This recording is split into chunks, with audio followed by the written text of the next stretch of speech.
আপোনালোক চবৰে জ্ঞাত এইটো বহুদিনীয়া সমস্যা। এই মথাউৰিটো বহুত সৰু, বহুত ঠেক আৰু বহুত চাপৰো। অকণমান পানী বাঢ়িলে মথাউৰিটো বাগৰি যায় আৰু বিস্তৃত অঞ্চল। ইয়াৰে 90% মানুহে কৃষিজীৱী। গতিকে মথাউৰিটোৱে মানুহখিনিক বাৰিষাতে জ্বালাকালা কৰে। আৰু এইটো কথা আমাৰ পাটৰিদায়ো মানে বহুত দিনৰ পৰা চেষ্টা কৰি আহি আছিল, কিন্তু কিছু কাৰিকৰী বিজুতিৰ কাৰণে কামখিনি হৈ উঠা নাছিল। এতিয়া এই কামখিনি প্ৰায় সমাধানৰ পথত। দক্ষিণ ছাইডৰ মথাউৰিটো ইতিমধ্যে হৈছে, চেংচন হৈছে, কণ্ট্ৰেক্টৰে কামো পাইছে। কামখিনি বাৰিষাটো অকণমান কমিলে কামটো আৰম্ভ কৰিব।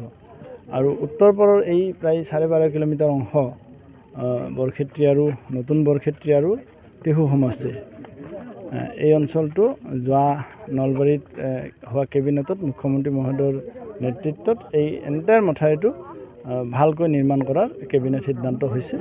গতিকে ৰাইজৰ কাৰণে এটা স্থায়ী সমস্যা সমাধানৰ এটা পথ মুকলি হৈছে।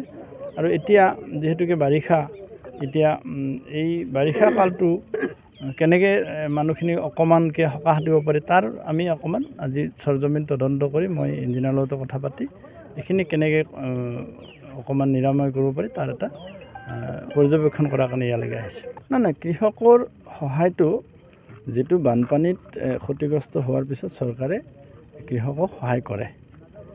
গৰু ছাগলীক দানা দিয়াৰ পৰা, মানুহক ৰিলিফ দিয়াৰ পৰা, কৃষকক কঠীয়া দিয়াৰ পৰা সহায় কৰে। কিন্তু সেইটো পৰ্যাপ্ত নহয় আৰু সেইটো সম্ভৱো নহয়। কাৰণ যেতিয়া এই বৃহৎ অঞ্চলৰ মানুহখিনিক কঠীয়া দিব লগা হয়, এই কঠীয়া দিবৰ কাৰণে আমাৰ কৃষি বিভাগৰ তেনেকৈ কঠীয়া পৰা ঔষধায়ো নাই যে ইমান বৃহৎ অঞ্চলক কঠীয়া যোগান ধৰিবৰ কাৰণে।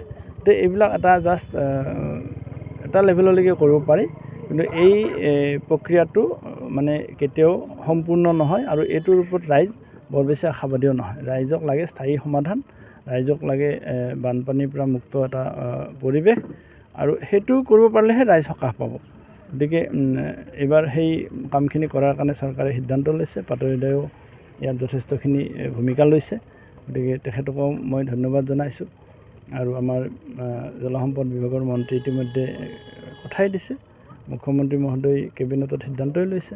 গতিকে এই কামখিনি এই বাৰিষাটো কিবাকৈ পাৰ হৈ গ'লে স্থায়ী সমাধানটো আমি সিদ্ধান্তই লৈছোঁ। আমি তৎকালীনভাৱে যিকোনো উপায় এই ভঙাখিনি আমি বান্ধিম, আৰু যাতে এই মথাউৰিটোৰে বাগৰি নাযায়, অকণমানতো 2 ফুটমানকৈ হ'লেও ওখকৈ আমি মাটি দিয়াৰ এটা সিদ্ধান্ত লৈছোঁ।